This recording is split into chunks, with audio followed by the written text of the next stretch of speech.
मित्रांनो नमस्कार. अखेर मराठी माणसासाठी तो क्षण येऊन ठेपलाय आणि एक आनंदाची गोष्ट अशी आहे की मनसे अध्यक्ष राज ठाकरे आणि ठाकरे गटाचे पक्षप्रमुख उद्धव ठाकरे हे एकत्र येणार आहेत. दोन्ही भावांनी टायमिंग साधलेलं आहे आणि उद्या चौपाटी ते मंत्रालय या दरम्यान म्हणजे आझाद मैदान या दरम्यान एक मोठा मोर्चा आयोजित करण्यात आलाय. फक्त मराठी हा एजेंडा घेऊन ते पुढे जाणार आहेत. त्यात कोणत्याही पक्षाचा झेंडा नसणार, कोणत्याही पक्षाच्या घोषणा नसणार.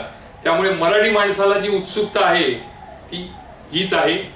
मनसे अध्यक्ष राज ठाकरे आणि उद्धव ठाकरे यांनी टायमिंग साधलेलं आहे. हे दिवंगत हिंदुत्वचे सम्राट बाळासाहेब ठाकरे यांची देखील ही इच्छा होती अगदी शेवटपर्यंत की राज आणि उद्धव यांनी एकत्र यावं. निवडणुकीत का असेना पण लोकांचा एक प्रश्न घेऊन हे दोन बंधू एकत्र उद्या येत आहेत. दोघांनी टायमिंग साधलेलं आहे पण तेही तितकंच खरं आहे की विघ्न संतोषी टपून बसलेले आहेत. त्याला कारण असं आहे की मनसे अध्यक्ष राज ठाकरे आणि उद्धव ठाकरे जर एकत्र आले तर मुंबई सारख्या शहरामध्ये किंवा शहरी भाग आहे, ठाणे आहे, पुणे आहे, नाशिक आहे, औरंगाबाद आहे, कोकण आहे, या ठिकाणी राजकीय समीकरण बदलू शकतात. येणार नाही येणार, येणार नाही येणार असं म्हणता म्हणता अखेर हिंदी सक्तीच्या विरोधात आणि मराठी माणसाच्या हितासाठी हे दोन बंधू आपल्याला उद्या एकत्र दिसणार आहेत. पण त्याच्यातही बराच वेळ आहे. खरंच हे दोन बंधू एकत्र येणार का? कारण विघ्न संतोषी भरपूर आहेत. देवेंद्र फडणवीस असो, भाजपचे इतर नेते असो, त्यांना असं वाटतं की राज आणि उद्धव यांनी कधीच एकत्र येऊ नये, त्यामुळे मध्ये मध्ये ते काड्या घालत असतात. एकनाथ शिंदे यांना वाटतं की राज ठाकरे यांनी उद्धव ठाकरेंसोबत न जाता किंवा भाजप सोबत थेट न जाता आपल्या सोबत यावं.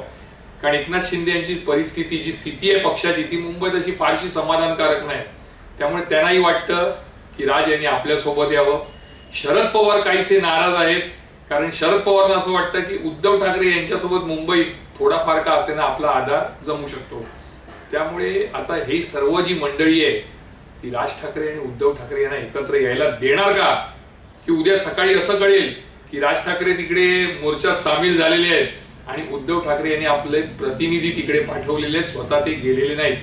कारण मराठी माणसांची जी अपेक्षा आहे, जी आशा आहे, जो उत्साह आहे त्यांच्यात तो हा आहे की या मोर्चामध्ये राज ठाकरे आणि उद्धव ठाकरे यांनी एकत्र दिसावं. ते एकत्र दिसले तर एक मोठं शक्ती प्रदर्शन मुंबई शहरामध्ये प्रथमच आपल्याला मराठी माणसाच्या रूपाने पाहायला मिळणार आहे. एकीकडे मनसैनिक, एकीकडे शिवसैनिक. ठीक आहे, आपल्याला फक्त मराठीचा एजेंडा घेऊन पुढे जायचं आहे, कोणताही झेंडा खांद्यावर घ्यायचा नाही. ते जरी खरं असलं तरी जो ठाकरे ब्रँड आहे तो एकत्र येणार हे पाहून अनेक मराठी माणसं या मोर्चामध्ये सामील होऊ शकतात. मनसैनिक, शिवसैनिक यांची शक्ती म्हणजेच एक मोठं शक्ती प्रदर्शन उद्या आपल्याला मुंबईच्या गिरगाव चौपाटीवर दिसू शकतं. बाळासाहेबांची जी इच्छा होती ती खरंच इच्छापूर्ती पूर्ण होणार का याकडे सर्वांचं लक्ष आहे. उद्धव आणि राज या दोन भावांनी मिळून जे टायमिंग साधलंय, निवडणुका अजून 4 महिन्यावर आहे. जर भाजपच्या मनात आलं तर ते 6 महिन्यावरही जाईल. कारण जसं जशी शक्ती प्रदर्शन दिसून येईल भाजपला असं वाटेल की आपली ताकद काहीशी कमी होते, लोकांमध्ये नाराजी आहे, तर भाजप ऑक्टोबरमध्ये निवडणुका घेणार नाही. पण तरी देखील एक टायमिंग साधून हिंदी सक्तीच्या विरोधात आणि मराठी भाषेसाठी, मराठी माणसासाठी उद्धव आणि राज उद्या एकत्र येणार आहे. फक्त हेच बघायचं आहे की जी इच्छापूर्ती होते का बाळासाहेबांच्या स्वप्नाची. खरंच मराठी माणसाला जे वाटतं, जे अपेक्षित आहे की राज आणि उद्धव यांनी एकत्र यावं, राज आणि उद्धव या दोघांनी टायमिंग साधलेलं आहे, ते खरं होणार का? की जे विघ्न संतोषी टपून बसले ते कुठेतरी खो घालतील.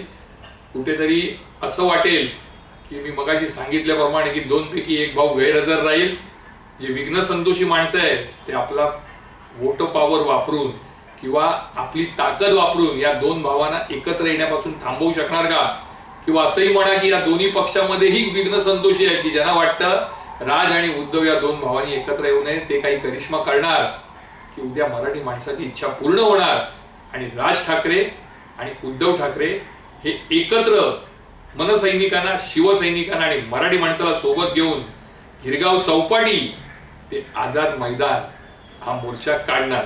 संपूर्ण महाराष्ट्राचं त्याकडे लक्ष लागलेलं आहे.